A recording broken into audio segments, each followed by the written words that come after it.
Тарых барактары.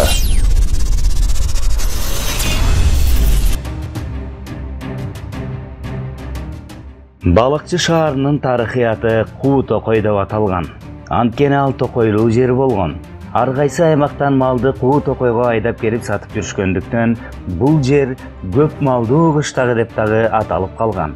Бул жерде анжандан бери келген көпөстөр товарларын малга алмашып кетишкен. Кыштоого жана ортомчуларга да ыңгайлуу болгондуктан базар түптөлүп шаар пайда болгон. 1842 жылы Кызыл Токойдогу түздүккө кыргыздын атка минерлери чогулуп, ормонду ак кийизге салып хан көтөрүшөт. Кийинчерээк казак ханы Кенесары чүйгө бастырып келгенде, Ормон хан азыркы балыкчы шаарына кыргыз аскерлерин чогултуп, анан чүйгө кирип келип, Кенесарынын аскерин талкалап башын алган.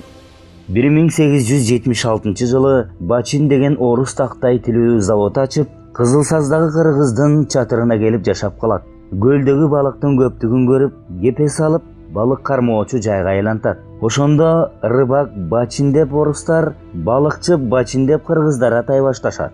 Ошентип рыбачы, андан соң балыкчы аталып калган.